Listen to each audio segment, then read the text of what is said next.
Lecture 23 रक्षा और निर्माण के मार्ग। जनसाधारण की दृष्टि में रक्षा ही रोग का सार भाग है और उनके लिए इलाज का अर्थ है लक्षणों का हट जाना।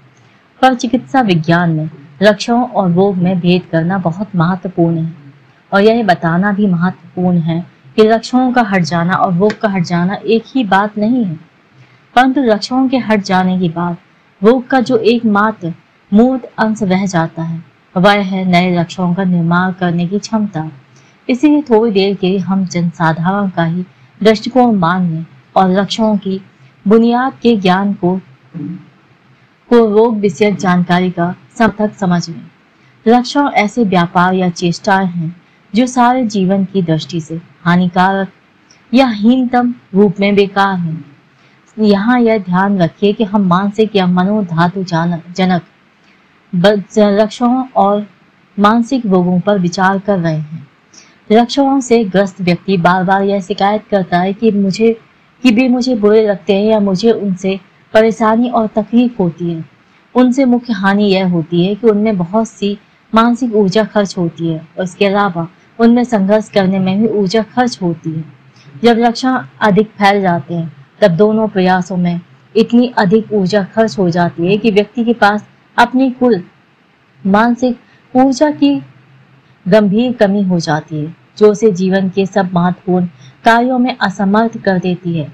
यह परिणामतः मुख्यतः इस बात पर निर्भर है कि इस तरह ऊर्जा की कितनी मात्रा खर्च हुई है। इसीलिए आप देखेंगे कि बीमारी सारता एक क्रियात्मक या प्रायोगिक अवधारणा है, पर यदि आप इस मामले पर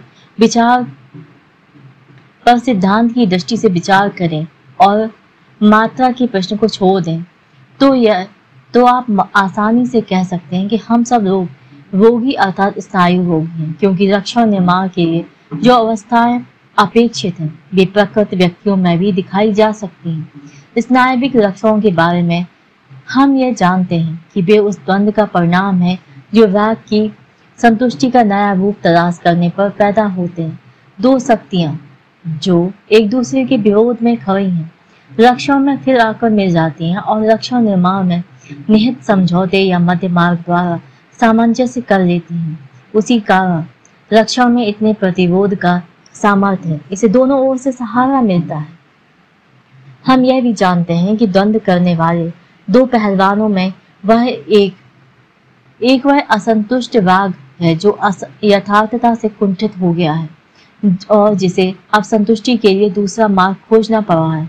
यदि यथार्थता तब भी अड़ी रहे जबकि राग निषिद्ध आलम्बन के स्थान पर दूसरा आलम्बन पकड़ने को तैयार है, तो तब अंत में राग को प्रतिगमन का मार्ग पकड़ने तथा जिन संगठनों को यह पहले पार कर आया है उनमें से किसी एक से यह जो आलम्बन इसने पहले छोड़ दिए थे उनमें से किसी एक से संतुष्टि प्राप्त करने के लिए मजबूर होना पड़ेगा। राग को बेबद्धताएं प्रति आगमन के मार्ग पर खींचती हैं जो यह अपने परिवर्तन में इन स्थानों पर अपने पीछे छोड़ आया है।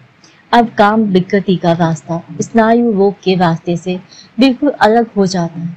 यदि इन प्रतिगमनों पर अहम कोई प्रतिषेध नहीं करता तो स्नायु रोग नहीं पैदा होता।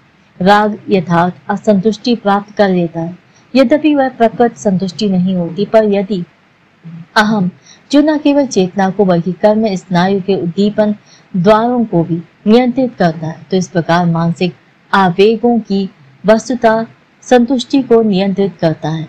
इन प्रतिगमनों से सहमत नहीं है तो द्वंद्व शुरू हो जाता है। राग जैसे चारों ओर घिर जाता है और उसे ऐसा रास्ता ढूंढना है जिससे वह सुख सिद्धांत की मांग के अनुसार कैथेक्सिस अर्थात ऊर्जा के आवेश या चार्ज को बाहर कर सके।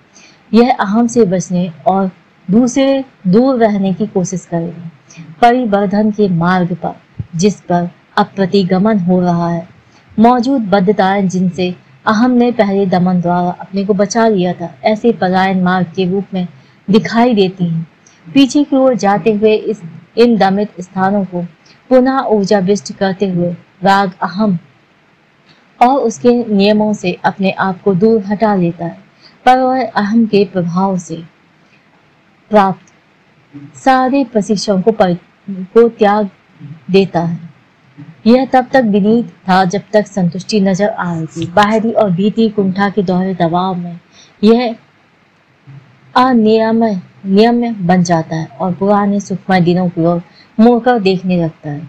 यह इसका परमावश्यक अपरिवर्तनीय गुण है। अब राग अपना ऊर्जा बेस या कैथेक्सिन जिन मनोबिंबों पर ले जाता है वे अचेतन संस्थान के होते हैं और उस संस्थान से सूचक विशेष प्रक्रमों के अधीन कार्य करते हैं, अर्थात उनका संघनन और विस्थापन हो जाता है।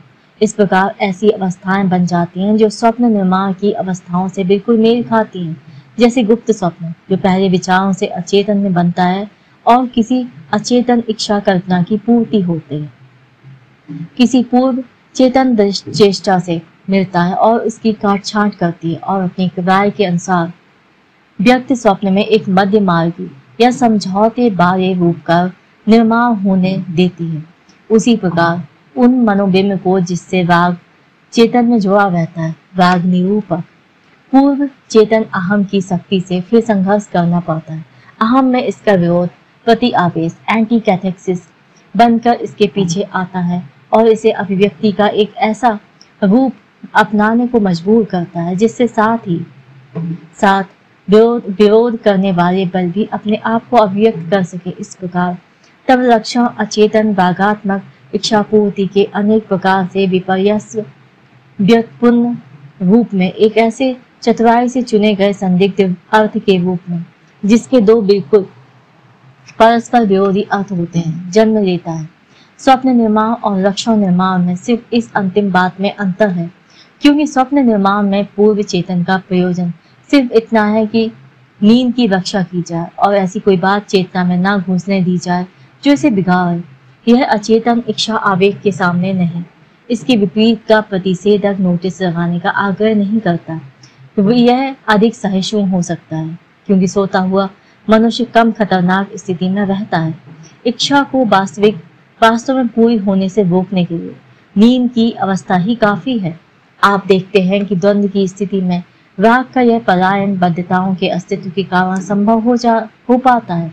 इन बद्धताओं पर मौजूद राग का प्रतिगामी आवेश दमनों से दूर बहता हुआ आगे बढ़ जाता है और राग का विसर्जन डिस्चार्ज या संतुष्टि हो जाती है, जिसमें तब भी समझौते या मध्य मार्ग की अवस्थाएं बनाए रखनी पड़ती हैं। अचेतन और पुरानी बद्धताओं का लंबा रास्ता पकड़कर राग अंत में वास्तविक संतुष्टि पाने में सफल हो जाता है। यद्यपि यह संतुष्टि निश्चित रूप से बड़े सीमित प्रकार की होती है और उसे इस रूप में पहचानना कठिन होता है। इस नतीजे के बारे में दो बातें और कहता हूँ। प्रथम तो आपने इस बात पर ध्यान दिया होगा कि एक ओर तो राग और अचेतन तथा दूसरी ओर अहम चेतना और यथार्थता में कितना नजदीकी संबंध दिखाई देता है। हालांकि शुरू में उनमें ऐसा कोई संबंध नहीं थे और दूसरे यह याद रखिए कि मैंने इस विषय में जो कुछ कहा है और मुझे जो कुछ कहना है वह सिर्फ हिस्ट्री या स्नायु रोग से संबंधित है। राग को दमनों का घेरा तोड़कर निकलने के लिए जिन बद्धताओं की आवश्यकता है वे उसे कहाँ मिलती है। वे उसे शैशवीय कामुक चेष्टाओं और अनुभवों में और बालकपन की घटक प्रवृत्तियों और आलम्बनों में जो अब त्याग दिए गए हैं मिलती है। इसी राग मोड़कर वहीं पहुंचता है। बालकपन का महत्व दोहरा है। एक तरफ तो जन्म के कारण नियत निसर्ग प्रतिविन्यास या नैसर्गिक पूर्व प्रवृत्ति सबसे पहले उस समय प्रकट होती है जो, और दूसरी ओर अन्य निसर्ग वृत्तियां तभी बाहरी प्रभावों और अनुभव की ओर आकस्मिक घटनाओं से उद्बुद्ध और सक्रिय हो जाती है। मेरी राय में हमारा यह युग में भुजिता स्थापित करना बिल्कुल उचित है। इसी बात पर निश्चय ही कोई आपत्ति नहीं की जाएगी कि जन्मजात पूर्व प्रवृत्ति अभिव्यक्त होती है, पर विश्लेषण और संबंधी प्रेक्षण हमें यह मानने के लिए भी मजबूर करता है कि बालकपन के सर्वथा आकस्मिक अनुभव भी राग की बद्धताएं पैदा कर सकते हैं। मुझे इसमें सिद्धांत की दृष्टि से कोई कठिनाई नहीं मालूम होती। शरीर रचनागत पूर्व प्रवृत्तियां निश्चित रूप से किसी पुराने पुरखे के अनुभवों की अनुप्रभाव होती हैं। वे भी किसी समय अर्जित की गई हैं, अर्थात बाहर से प्राप्त की गई हैं। ऐसे अर्जित गुण न होते तो आनुवांशिकता की कोई चीज ना होती। और क्या यह बात समझ में आ सकती है कि जो गुण आगे संचरित होंगे उनका अर्जन उस पीढ़ी में एकाएक बंद हो जाए जिस पर आज परीक्षण किया जा रहा है। पर सहस्वी अनुभवों के महत्व की पूरी तरह उपेक्षा करके, जैसा कि आमतौर से किया जाता है, पैतृक अनुभव मोह या वयस्क जीवन के अनुभवों को ही सब कुछ न समझ लेना चाहिए। इसके विपरीत उनका महत्व खासतौर से समझना चाहिए। विस्तार और भी परिणाम पैदा करने में समर्थ है कि वे अधूरे परिवर्तन के समय होते हैं और इसी कारण उनका उपघातकारी प्रभाव होने की संभावना है। रॉक्स तथा दूसरे वैज्ञानिकों ने परिवर्तन के तंत्र पर जो अनुसंधान किए उससे पता चलता है कि इस विभाजन के समय भ्रूणीय कोशिका संहति में सुई चुभाने से परिवर्तन में गंभीर गड़बड़ियां पैदा हो जाती हैं। वही चोट किसी लार्वा या पूर्ण वर्धित प्राणी के लिए हानि वहत होगी। इसीलिए वयस्क की वाग्बद्धता को, जिसे हमने स्नायु रोगों के कारण बताते हुए शारीरिक कारक का निरूपक कहा है, अब दो और भागों में बांटा जा सकता है, वंशागत एवं पूर्व प्रवृत्ति और बचपन के रूप में अर्जित एवं पूर्व प्रवृत्ति। क्योंकि विद्यार्थी को रेखाचित्र के रूप में बात सदा आसानी से समझ आती है, इसलिए इन संबंधों को मैं इस तरह रखता हूं। स्नायु रोग का कारण रागबद्धता से उत्पन्न पूर्व प्रवृत्ति प्लस आकस्मिक उपघातज। पूर्व प्रवृत्ति से यौन रचना होती है, पैतृक अनुभव और सहस्वी अनुभव के कारण होती है। आनुवांशिक योग यौन संरचना में बहुत तरह की पूर्व प्रवृत्तियां दिखाई देती हैं और किसी में कोई घटक आवेग और किसी में कोई और घटक आवेग अकेला या दूसरों के साथ मिला हुआ विशेष रूप से प्रबल होता है। यौन रचना और सहस्वी अनुभव मिलकर एक और पूरक सरणी बनाते हैं जो बिल्कुल वैसी ही होती है जैसी वयस्क की पूर्व प्रवृत्ति और आकस्मिक अनुभवों से बनने वाली पहली पूरक सरणी बनाई गई है। प्रत्येक सरणी में वैसे ही चरम रोगी मिलते हैं और संबंधित कारकों में वैसी ही कोटियां और संबंध मिलते हैं। यहाँ यह विचार करना उचित होगा कि राग प्रतिगमन के दो प्रकारों में से जो प्रकार अधिक विशिष्ट है, अर्थात जो प्रकार यौन संगठन की पहले वाली अवस्थाओं पर लौट आता है, वह आनुवांशिक शारीर संबंधी कारक से ही प्रधानता निर्धारित होता है या नहीं। पर सबसे अच्छा यह होगा कि इस प्रश्न का उत्तर तब तक के लिए टाल दिया जाए जब तक स्नायु रोगों के अधिक विस्तृत रूपों पर विचार न कर लिया जाए। अब जरा इस ओर ध्यान दीजिए कि मनोविश्लेषण की जांच से प्रकट होता है कि स्नायु रोगियों का राग अपने सहस्वीय यौन अनुभवों से जुड़ा रहता है। इस जानकारी को देखते हुए ये अनुभव मनुष्य जाति के जीवनों और बीमारियों के लिए बहुत ही अधिक महत्वपूर्ण है। विश्लेषण के इलाज वाले अंश के लिए भी इनका उतना ही महत्व है, पर एक और गलत दृष्टिकोण से देखा जाए तो आसानी से पता चल जाएगा कि यहाँ एक गलत फहमी का खतरा है जो हमें इस भ्रम में डाल सकती है कि हम जीवन को उसी दृष्टिकोण से देखने लगे जो स्नायु रोगियों की स्थिति से बनता है। यह सोचने पर सहस्वी अनुभवों का महत्व घट जाता है। राग प्रतिगमन करके उन पर तब लौटता है जब उसे उसकी बात की स्थितियों से खदेड़ा जाता है। इससे हम बिल्कुल विपरीत नतीजे पर पहुंचेंगे, अर्थात राग अनुभवों का उस समय कोई महत्व नहीं था जब वे हुए और उन्हें यह महत्व बाद में प्रतिगमन द्वारा ही प्राप्त हुआ। आपको याद होगा कि हमने ओडिपस ग्रंथि पर विचार करते हुए पहले एक ऐसे ही विकल्प की विवेचना की थी। इस प्रश्न का फैसला करना भी कठिन नहीं। यह कथन निस्संदेह सही है कि प्रतिगमन सहस्वीय अनुभवों के रागात्मक आवेश को बहुत अधिक बढ़ा देता है और साथ ही उनके रोगजनक महत्व को भी बढ़ा देता है, पर अकेले उसके आधार पर फैसला करना भ्रामक होगा। इसके साथ और बातों पर ही विचार करना होगा। प्रथम तो प्रेक्षण से बड़े असंदिग्ध रूप से यह प्रकट होता है कि सहस्वीय अनुभवों का अपना अलग महत्व होता है जो पहले बचपन में ही सामने आ जाता है। बालकों में भी स्नायु रोग होते हैं। उनके स्नायु रोगों में पिछले समय की ओर विस्थापन वाली बात बहुत कम होती है, जैसा कि आवश्यक ही है। यह बिल्कुल नहीं होती। वो किसी उपघातकारी अनुभवों के तुरंत बाद शुरू हो जाता है। शास्त्रीय स्नायु रोगों के अध्ययन से हम वयस्कों के स्नायु रोगों को गलत रूप में समझने के बहुत से खतरों से बच जाते हैं। जैसे बालकों के स्वप्नों से हमें वयस्कों के स्वप्नों को समझने की कुंजी मिल गई थी। बालकों में स्नायु रोग बहुत आम होता है। आमतौर से लोग जितना समझते हैं यह उससे भी अधिक आम होता है। प्रायः इसकी उपेक्षा कर दी जाती है। इसे दुष्ट व्यवहार या शैतानी का व्यक्त रूप समझ लिया जाता है और प्रायः दबा दिया जाता है। पर आगे से पीछे की ओर देखने पर यह सदा आसानी से पहचाना जा सकता है। यह चिंता हिस्टीरिया के रूप में सबसे अधिक दिखाई देता है। इसका अर्थ क्या है, यह हम आगे चलकर देखेंगे। जब बात के जीवन में कोई स्नायु रोग उभरता है, तब विश्लेषणों से सदा यह प्रकट होता है कि यह उस शैशवीय स्नायु रोग की सीधी श्रृंखला है जो शायद प्रच्छन्न और आरंभिक रूप में ही प्रकट हुआ था। पर जैसा कि कहा जा चुका है, ऐसे रोगी भी सामने आए हैं जिनमें बालकपन की स्नायविकता बिना रुके जीवन भर रोग के रूप में चलती रही। कुछ उदाहरणों में हम स्नायु रोग की अवस्था वाले बालक का विश्लेषण करने में सचमुच सफल हुए, परंतु अधिकतर उदाहरणों में हमें बालकपन के स्नायु रोग की भूतकाल की उस झांकी से ही संतुष्ट होना पड़ा जो बड़ी उम्र में रोगी होने वाले किसी व्यक्ति से मिलती है।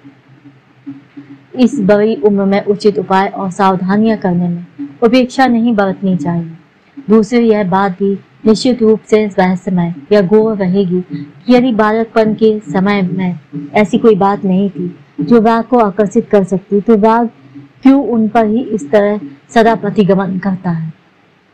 हमने परिवर्तन की कुछ अवस्थाओं पर जो बद्धता मान ली है, उसकी सार्थकता तभी है यदि हम यह माने कि यह अपने आप रागात्मक ऊर्जा की कुछ निश्चित मात्रा जोड़ देती है। अंत में मैं यह कहना चाहता हूँ कि यहाँ शैशवीय अनुभवों की और बाद वाले अनुभवों की तीव्रता और रोगजनक अनुभवों में एक पूरक संबंध मौजूद है। यह संबंध भी वैसा ही है जैसा हमने पहले वाली 2 श्रेणियों में देखा था। ऐसे रोगी मिले हैं जिनमें सारा कारण बालकपन के यौन अनुभव ही मालूम होते हैं। इन रोगियों में इन प्रभावों या संस्कारों का निस्संदेह उपघातकारी प्रभाव हुआ था और उनकी अनुभूति करने के लिए सिर्फ औसत दर्जे की यौन शरीर रचना और उसकी अपरिपक्वता की जरूरत थी। कुछ रोगी ऐसे हैं जिनमें बाद के द्वंद्व महत्वपूर्ण कारक हैं और बालकपन के संस्कारों पर विश्लेषण में जो बल पड़ता दिखाई देता है वह सिर्फ प्रतिगमन का फल मालूम होता है। इसी 2 सिरे या चरम पक्ष निरुद्ध परिवर्तन और प्रतिगमन होते हैं और उनके बीच में इन दोनों कारकों के विभिन्न अनुपात में मिश्रण मिलते हैं। यह स्थिति उन लोगों के लिए कुछ मतलब की है जो बालक के यौन परिवर्तन में जल्दी से जल्दी पठन पाठन को लाकर स्नायु रोगों को रोकने की आशा करते हैं। जब तक ध्यान मुख्यतः शैशवीय यौन अनुभवों की ओर है, तब तक आदमी हर बात को उसी तरह सोचेगा कि इस परिवर्तन की गति को मंद करने और बालक को इस तरह के अनुभव से बचाने का उपाय करके बाद के स्नायु रोग का पहले ही निवारण किया जाए। हम जानते हैं कि स्नायु रोग पैदा करने वाली अवस्थाएं इससे अधिक उलझी हुई हैं और कि उन्हें सिर्फ एक कारक की ओर ध्यान देकर सामान्यतः प्रभावित नहीं किया जा सकता। बालकपन में कई देखभाल इसीलिए व्यर्थ हो जाते हैं क्योंकि वह शरीर संबंधी कारक के बारे में कुछ नहीं कर सकती। इससे भी बड़ी बात यह है कि कई देखभाल करना उतना आसान नहीं है जितना शिक्षा शास्त्री लोग समझते हैं और इसमें 2 नए खतरे भी हैं जिनको लापरवाही से उपेक्षित नहीं किया जा सकता। हो सकता है कि यह बहुत अधिक सफल हो जाए, अर्थात यह इतना अधिक यौन दमन करा दे जिसका परिणाम हानिकारक हो और तब बालक जीवन में प्रवेश करने पर अपनी यौन प्रवृत्ति की उन प्रबल पुकारों का प्रतिरोध करने की शक्ति नहीं रखता जो तरुणावस्था में पैदा हुआ करती है। इसीलिए यह बहुत संदिग्ध है कि बालकपन में कहाँ तक स्नायु रोग निवारक कार्य लाभदायक हो सकते हैं और यह विचारणीय है कि क्या स्नायु रोगों की रोकथाम करने के लिए यह अधिक अच्छा नहीं होगा कि वास्तविकता के प्रति परिवर्तित या दूसरा रुख अपनाया जाए। अब फिर लक्ष्यों पर विचार किया जाए। वे यथार्थ रूप में न मिलने वाली संतुष्टि के स्थान पर एक संतुष्टि प्रदान करते हैं वे यह कार्य करते हैं कि राग का जीवन के किसी पहले वाले अनुभव को प्रतिगमन करना होता है और जीवन के उस समय से प्रतिगमन का अविच्छेद संबंध होता है। यह राग आलम्बन चुनाव की या संगठन की किसी पूर्ववर्ती कला में लौट जाता है। हमने कुछ समय पहले देखा था कि स्नायु रोगी अपने पिछले जीवन के किसी काल से किसी रूप में बंधा होता है।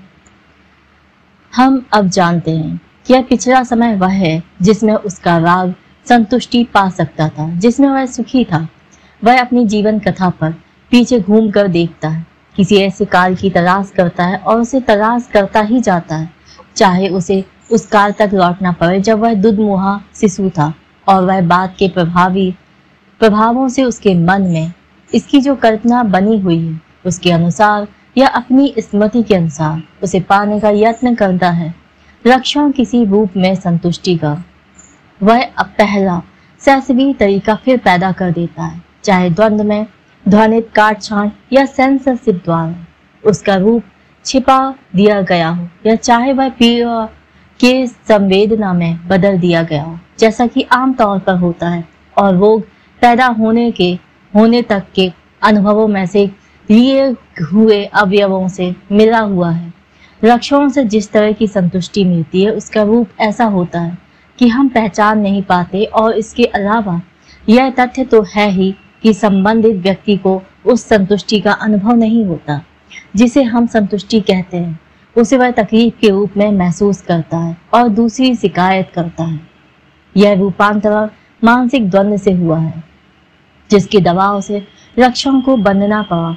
जो चीज किसी समय संतुष्टि थी उससे आज उसके मन में प्रतिरोध या भय पैदा हो रहा है। इस तरह की भावना परिवर्तन का एक सरल एक शिक्षाप्रद उदाहरण हम देख चुके हैं। जो बच्चा माता के स्तन से बड़े आग्रह के साथ दूध चूसता था वह कुछ वर्षों बाद दूध से प्रबल अरुचि प्रदर्शित करता है, जिसे प्रशिक्षण द्वारा कठिनाई से दूर किया जा सकता है। यदि दूध या दूध से युक्त किसी और तरह के द्रव्य के ऊपर कोई मलाई बन गई हो तो वह अरुचि इतनी तीव्र हो जाती है कि घृणा का रूप ले लेती है। हो सकता है यह मलाई माता के स्तन की याद की गूंज उसके मन में पैदा कर देती है, जिसके लिए कभी वह इतनी प्रबल अभिलाषा रखता था। यह सच है कि दोनों के बीच में दूध छुड़ाने का उपघातज अनुभव हो चुका है। अब भी कुछ चीज ऐसी है जिससे लक्षणों की यह व्याख्या पूरी तरह ठीक नहीं जचती कि वे रागात्मक संतुष्टि के साधन हैं। हमें संतुष्टि के साथ प्रकट रूप से जिन चीजों को संबंधित करने की आदत है उन सब की याद दिलाने में वे बिल्कुल विफल रहते हैं। वे अधिकतर आलम्बन से बिल्कुल स्वतंत्र होते हैं और इस तरह उन्होंने बाहरी यथार्थता से संबंध छोड़ दिया है। हम इसे यथार्थता सिद्धांत की अस्वीकृति और सुख सिद्धांत पर वापसी का परिणाम समझते हैं, पर यह बड़े रूप में अस्वाभाविकता के एक प्रकार पर अर्थात उस प्रकार पर जिससे यौन प्रवृत्ति की उसकी सबसे पहली परितुष्टि प्रदान की थी लौटना भी है। बाहरी जगत में परिवर्तन लाने के बजाय वे शरीर में ही परिवर्तन ले आते हैं, अर्थात बाहरी क्रिया के बजाय भीतरी क्रिया, चेष्टा के बजाय अनुकूलन। जाति चरितीय दृष्टिकोण से यह भी बहुत अर्थपूर्ण प्रतिगमन है। इसे हम तब अच्छी तरह समझेंगे जब इस पर हम एक नए कारक के सिलसिले में विचार करेंगे, जो उन कारकों में जिनका विश्लेषण संबंधी गवेषणा ने लक्षण निर्माण के बारे में पता लगाया है और जिसे हमें आगे जानना भी है। फिर हम यह देखते हैं कि लक्षण निर्माण में वही अचेतन प्रक्रम क्रियाशील है जो स्वप्न निर्माण में थे, अर्थात संघनन और विस्थापन। स्वप्न की तरह लक्षण भी किसी चीज को पूरी तरह दिखाता है और यह संतुष्टि सहस्वीय प्रकार की है, पर अत्यधिक संघनन द्वारा इस संतुष्टि को दबाकर सिर्फ एक संवेदन बनाया जा सकता है। यह अधिकतम विस्थापन द्वारा इसे सारी रागात्मक ग्रंथि का एक बहुत ही छोटा रूप दिया जा सकता है। यह कोई आश्चर्य की बात नहीं कि प्रायः हम लक्षण में वह रागात्मक संतुष्टि आसानी से नहीं पहचान पाते जिसकी हम संभावना करते हैं और जिसके इसमें होने की जांच से सदा पुष्टि हो सकती है। मैंने संकेत किया है कि हमें अभी एक नए अवयव को जानना है। यह सचमुच बड़े आश्चर्य और विस्मय में डालने वाली बात है। आप जानते हैं कि लक्ष्यों के विश्लेषण से हमें उन शैशवी अनुभवों की जानकारी होती है जिन पर रागबद्ध है और जिनमें से लक्ष्यों बने हैं। अब आश्चर्यकारक बात यह है कि शैशव के ये दृश्य सदा सच्चे नहीं होते। सच पूछिए तो अधिकतर दृश्य असत्य होते हैं और कुछ उदाहरणों में तो वे ऐतिहासिक सत्य से बिल्कुल उल्टे होते हैं। आप देखेंगे कि इस खोज से या तो उस विश्लेषण को गलत ठहराया जाएगा जिससे ऐसे परिणाम पैदा होते हैं, और या उस रोगी को झूठा कहा जाएगा जिसकी गवाही पर विश्लेषण और स्नायु रोगों को समझने का सारा यत्न हो रहा है। इसके अलावा इसमें एक और बड़ी विस्मयजनक बात है। यदि विश्लेषण से प्रकट किए जाने वाले शैशवी अनुभव प्रत्येक अवस्था में वास्तविक होते तो हम यह अनुभव करते कि हम मजबूत आधार पर खड़े हैं। यदि वे सदा झूठे सिद्ध होते और रोगी की गंध और कल्पना सिद्ध होते तो हमें वह अस्थिर आधार छोड़ना पड़ता और किसी और तरह अपनी रक्षा करनी पड़ती। पर यह न वह है न यह, क्योंकि जो चीज हमें मिलती है वह यह है कि विश्लेषण में फिर से जोड़े गए या याद कराए गए बालकपन के अनुभव कभी कभी बेशक मिथ्या होते हैं, पर कभी कभी वे इतने ही निश्चित रूप से बिल्कुल सत्य भी होते हैं, और अधिकतर उदाहरणों में झूठ और सच मिले हुए होते हैं। इस प्रकार लक्षण कभी तो सच हुए अनुभवों के पुनरुत्पादन होते हैं और जिनके बारे में यह कहा जा सकता है कि उन्होंने राग की बद्धता पर प्रभाव डाला, और अगले क्षण वे रोगी की कल्पनाओं का पुनरुत्पादन मात्र होते हैं जिनका कार्य कारण विचार में कोई महत्व मानना मुश्किल है। यहाँ कोई रास्ता नहीं सूझ पाता। शायद हमें इसी तरह की खोज से कोई राह मिल सके कि बाल्यकाल की जो थोड़ी सी स्मृतियां विश्लेषण से बहुत पहले लोगों ने सचेत रूप से संरक्षित कर रखी है, वे भी इसी तरह झूठी सिद्ध हो सकती हैं, या कम से कम उनमें भी सच्चाई और झूठ का ऐसा ही बहुत अधिक मिश्रण हो सकता है। उनमें गलती प्रायः दिख जाती है, और इस प्रकार हमें कम से कम यह तो निश्चय होता है कि इस अकस्मात आने वाली निराशा की जिम्मेदारी विश्लेषण पर नहीं बल्कि किसी न किसी रूप में रोगी पर ही है। थोड़ा सोचने पर हम आसानी से समझ जाते हैं कि इस मामले में इतनी विस्मय पैदा करने वाली क्या चीज है। यह है यथार्थता को हीन या तुच्छ बना देना, यथार्थता और कल्पना के फर्क को भुला देना। हमें रोगी पर इस कारण गुस्सा आता है कि उसने मनगढ़ंत किस्सों से हमारा समय नष्ट किया। हमारी विचार रीति के अनुसार गप और यथार्थता में आकाश पाताल का अंतर है, और इन दोनों का मूल्य हम अलग अलग ढंग से आंकते हैं। यहाँ तक कि स्वयं रोगी भी प्रकट रूप में विचार करते हुए इसी तरह सोचता है जब वह ऐसी सामग्री पेश करता है जिससे हम अभिलक्षित स्थितियों पर पहुंचते हैं जो लक्ष्यों की तह में होती हैं और बालकपन के अनुभवों पर खड़ी होती हैं। तब निश्चित ही शुरू में हमें यह शक होने लगता है कि हमें यथार्थता का अध्ययन करना है या कल्पनाओं का। इस प्रश्न का फैसला बाद में कुछ संकेतों के द्वारा संभव हो जाता है, और तब हमारे सामने इस परिणाम को रोगी को जतलाने का काम आ पाता है। यह कभी भी बिना कठिनाई के पूरा नहीं हो पाता। हम शुरू में उससे कहते हैं कि तुम अब वे कल्पनाएं हमारे सामने रखोगे जिनमें तुमने अपने बालकपन के इतिहास को छिपा रखा है, जैसे कि प्रत्येक जाति अपने भुलाए हुए आरंभिक इतिहास के बारे में पौराणिक कथाएं बना लेती है। तो हम यह देखेंगे कि इससे हमें बड़ा असंतोष होगा कि इस विषय को आगे चालू रखने में उसकी दिलचस्पी एकाएक घट जाती है। वह भी तथ्य ही निकालना चाहता है और जिसे कल्पना कहा जाता है उससे नफरत करता है। पर यदि हम कार्य का यह हिस्सा पूरा होने से पहले यह मानने की गुंजाइश दे दें कि हम उसके आरंभिक जीवन की यथार्थ घटनाओं का पता लगा रहे हैं, तो बाद में यह कहा जाएगा कि हमने गलती की और हमें इतना विश्वासी देखकर हमारी हंसी की जाएगी। उसे यह बात समझने में बहुत समय लगता है।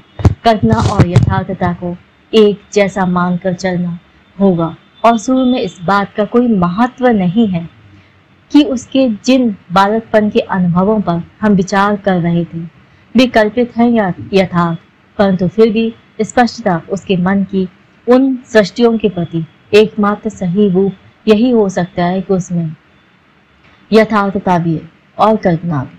यह तथ्य है कि इन कल्पनाओं का सृजन रोगी ने किया है और स्नायु रोग के लिए यह तथ्य उतने ही महत्व है का है जितने महत्व का दूसरा तथ्य। यदि उसने वस्तुतः उसमें वर्णित बातों का अनुभव किया होता। भौतिक यथार्थता के मुकाबले इन कल्पनाओं में मनोघातकीय या मानसिक यथार्थता और क्रमशः हम यह समझने लगते हैं कि स्नायु रोग की दुनिया में मनोघातकीय या मानसिक यथार्थता ही निर्धारक कारक है। जो घटनाएं स्नायु रोगी के बालकपन की कहानी में बीच बीच में दोहराती रहती हैं और जो सदा प्रायः हाजिर रहती हैं, उनमें से कुछ विशेष अर्थपूर्ण होती हैं, इसलिए उनकी ओर मैं विशेष ध्यान खींचना चाहता हूँ। इस तरह की घटनाओं के नमूने मैं गिनाऊंगा। माता पिता का संभोग देखना, वयस्क द्वारा फुसलाया जाना और बदिया करना अर्थात रिंग काट लेने की धमकी। यह समझना बड़ा गलत होगा कि ये घटनाएं यथार्थ रूप में कभी नहीं होती। इसके विपरीत अधिक उम्र वाले रिश्तेदारों की गवाही से उनकी प्रायः असंदिग्ध रूप में पुष्टि होती है। इस प्रकार उदाहरण के लिए ऐसा बहुत बार होता है कि छोटे बालक को जो अपने सिसन से खेलने लगा है और जिसने अभी यह नहीं सीखा कि उसे ऐसे कामों को छिपाना चाहिए, माता पिता या नर्सें यह धमकी देती हैं कि उसका सिसन या हाथ काट दिया जाएगा। पूछने पर माता पिता प्रायः इस तथ्य को स्वीकार करेंगे क्योंकि वे समझते हैं कि इस तरह डराना उचित था। बहुत से लोगों को इस धमकी की स्पष्ट सचेत स्मृति होती है, विशेष रूप से यदि यह बालकपन के पिछले हिस्से में दी गई है। यदि यह धमकी माता या कोई और स्त्री देती है तो वह यह धमकी में व्यक्त कार्य करने का भार किसी दूसरे पर डालती है, अर्थात वह कहती है कि पिता या डॉक्टर यह कार्य करेगा। बच्चों के चिकित्सक हॉफमैन फ्रैंकफर्ट वाले की प्रसिद्ध रचना स्टूवेल पीटर, जिसकी लोकप्रियता का कारण यही है कि वह बालकों की यौन तथा अन्य ग्रंथियों को समझता था। आप देखेंगे कि बदिया करने के विचार का रूप बदलकर उसके स्थान पर अंगूठा चूसते रहने की सजा अंगूठे काटना रख दी है। पर यह बहुत असंभाव्य है कि बदिया या लिंग छेद करने की धमकी इतनी बार दी गई हो जितना किसी स्नायु रोगी के विश्लेषण से प्रतीत होता है। हमें इतना ही समझना चाहिए कि बालक अपनी इस जानकारी में से आत्मकामिक असंतुष्टियों पर रोक है। संकेतों और निर्देशों के आधार पर इस तरह की धमकी अपने मन से गढ़ लेता है और इस तरह की बात गढ़ने में वह स्त्री जननेंद्रिय को देखने पर प्राप्त संस्कार से भी प्रभावित होता है। इसी तरह यह भी असंभव नहीं है कि उस छोटे से बच्चे ने, जिसके बारे में यह कहा जाता है कि उसे ना समझ है और ना स्मृति है, अपने माता पिता को या गरीब मजदूरों के अलावा अन्य परिवार के दूसरे वयस्कों को संभोग करते देखा हो। और यह सोचना तर्क संगत है कि उस समय प्राप्त संस्कार को बालक बाद में समझ सकता है और तभी इस पर प्रतिक्रिया कर सकता है। पर जब इस संभोग कार्य का वर्णन इतनी बारीक बातें विस्तार से बताकर किया जाता है जो मुश्किल से ही देखी जा सकती थी, तो यह जब ऐसा प्रतीत होता है, जैसा बहुत बार होता है, कि संभोग पीछे से किया गया है, तब उसमें कोई शक नहीं होता कि यह कल्पना संभोग करते हुए पशुओं, कुत्तों को देखने से पैदा हुई है और इसका प्रयोग पर बालक की अतृप्त दस निक्षा में मौजूद है। इस तरह की कल्पना का सबसे बड़ा चमत्कार यह है कि रोगी कहता है कि मैंने अपने जन्म से पहले माता के गर्भ में रहते हुए ही माता पिता का संभोग देखा था। फुसलाने की कल्पना विशेष दिलचस्प है क्योंकि अधिकतर यह कल्पना नहीं होती बल्कि वास्तविक स्मरण होता है, पर सौभाग्य से यह उतने उदाहरणों में यथार्थ नहीं होती जितने में यह पहले विश्लेषण के परिणामों से प्रतीत होती थी।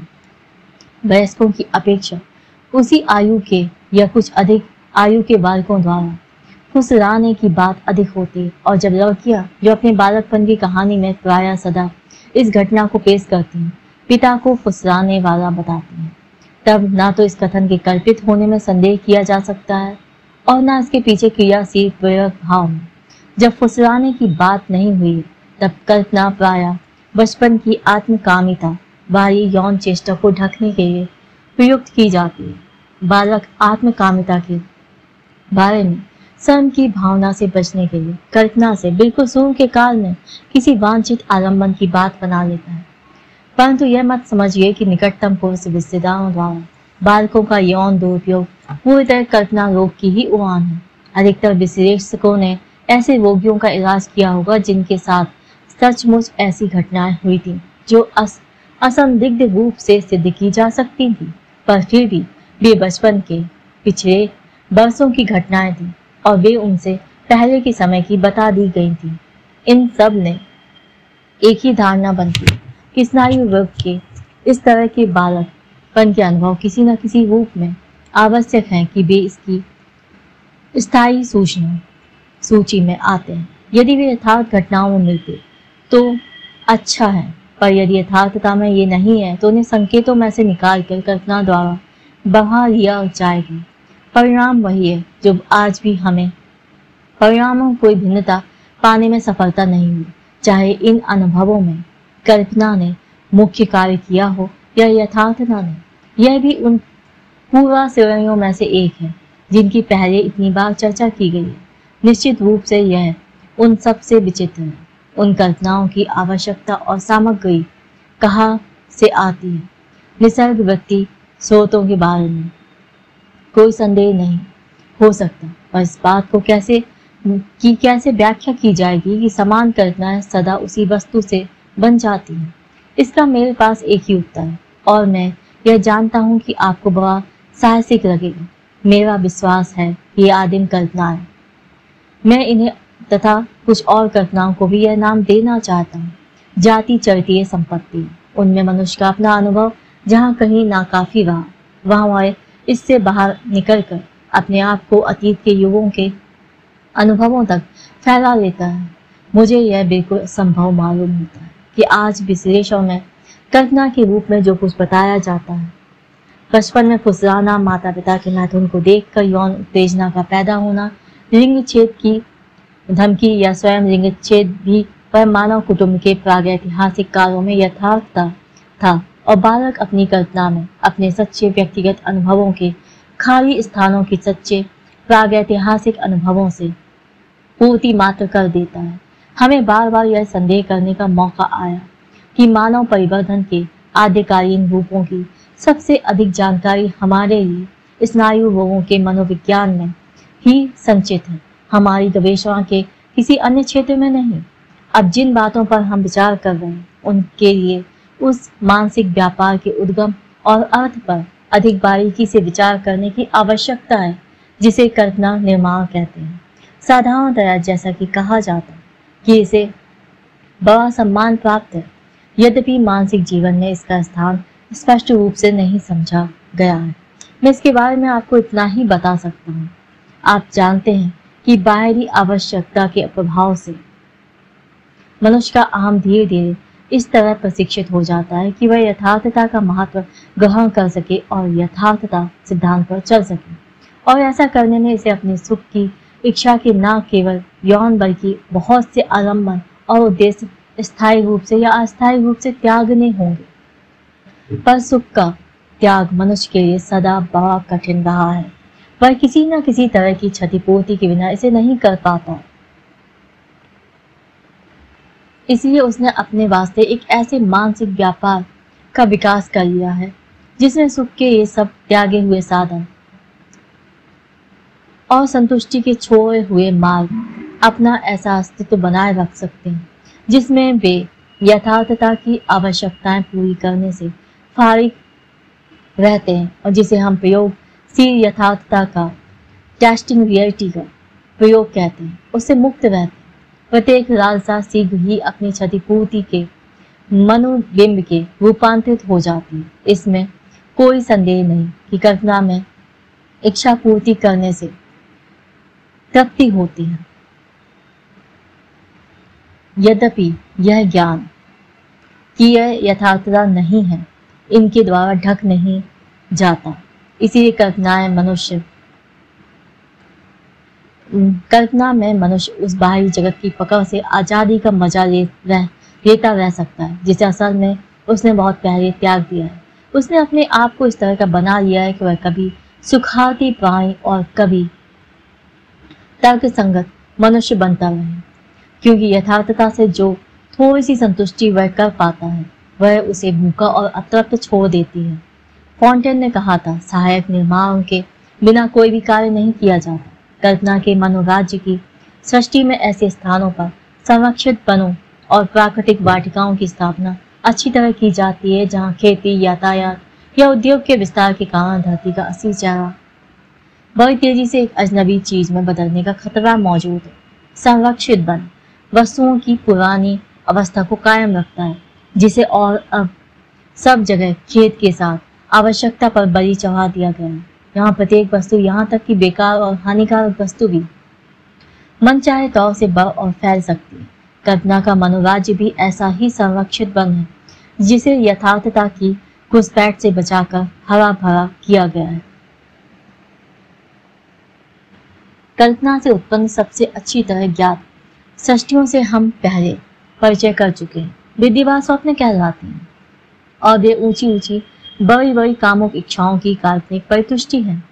और यथार्थता विनय और धीरज के लिए जितनी भर्त्सना करती हैं, उतना ही अधिक समय उस पर लगाया जाता है। उनमें काल्पनिक सुख का सार तत्व अर्थात संतुष्टि का ऐसी ही अवस्था में आ जाना, जिसमें वह यथार्थता की अनुमति पर निर्भर नहीं रहती, असंदिग्ध रूप से दिखाई देता है। हम जानते हैं कि ये दिवा स्वप्न रात्रि स्वप्नों के बीच और नमूने हैं।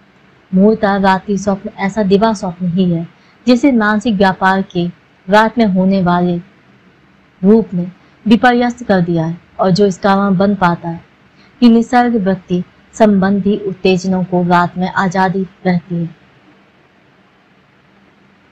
हम पहले ही जान चुके हैं कि दिवा स्वप्न का चेतन होना आवश्यक नहीं, और अचेतन दिवा स्वप्न भी होते हैं। इसलिए ऐसे अचेतन दिवा स्वप्नों से जिस तरह रात्रि स्वप्न पैदा होते हैं, वैसे ही स्नायविक लक्षण भी पैदा होते हैं। लक्षण निर्माण में कल्पना की सार्थकता आपको नीचे की बात से स्पष्ट हो जाएगी। हमने कहा था कि राग कुंठा में प्रतिगमन करके उन स्थानों को आच्छादित कर देता है जिन्हें वह छोड़ चुका है, पर जिनसे फिर भी उसकी ऊर्जा के कुछ अंश जोड़ रह गए हैं। हम इस कथन को वापस नहीं लेंगे या इसमें संशोधन नहीं करेंगे, पर हमें इसके बीच में एक जोड़ने वाली कड़ी रखनी होगी। राग को इन बद्धता बिंदुओं की ओर वापस लौटने का अपना रास्ता कैसे मिलता है? अब राग ने जिन आलंबनों और धाराओं या प्रवाह मार्गों को छोड़ दिया है, उन्हें प्रत्येक अर्थ में नहीं छोड़ दिया है। बेयाद उनसे बनी हुई वस्तुएं कुछ तीव्रता के साथ कल्पना के अवधारणाओं में अब भी कायम है। राग को अब दमित बद्धताओं पर लौटने का अपने लिए खुला रास्ता पाटने के लिए सिर्फ इतना ही करना है कि वह और सब तरफ से खींचकर कल्पनाओं पर आ जाए। इन कल्पनाओं ने एक तरह की सहिष्णुता का सुख पाया है। उनमें और अहम में कितना ही स्पष्ट विरोध होने पर भी तब तक कोई द्वंद्व नहीं बन सका जब तक कि खास अवस्था बनी रही। मात्रात्मक स्वरूप की अवस्था बनी रही, जो अब राग का प्रवाह कल्पनाओं पर आ जाने से बिगड़ गई है या हट गई। इस आगमन से कल्पनाओं का ऊर्जा बेस या कैथेक्सिस इतना अधिक बढ़ जाता है कि वे अपना व्यक्तित्व दिखाने लगती हैं और कार्य सिद्धि की ओर दबाव डालने लगती हैं, पर तब उनमें और अहम में संघर्ष अवश्यंभावी हो जाता है। यद्यपि पहले वे पूर्व चेतन या अचेतन थी, तो भी अब उन पर अहम की ओर से दमन का प्रभाव पड़ता है और अचेतन की ओर से लगने वाले आकर्षण का प्रभाव होता है।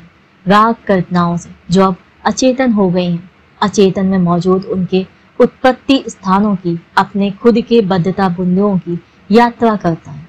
राग का कल्पना पर लौटना लक्षण निर्माण के मार्ग में एक बीच का कदम है, जिसका कोई विशेष नाम देना उचित है।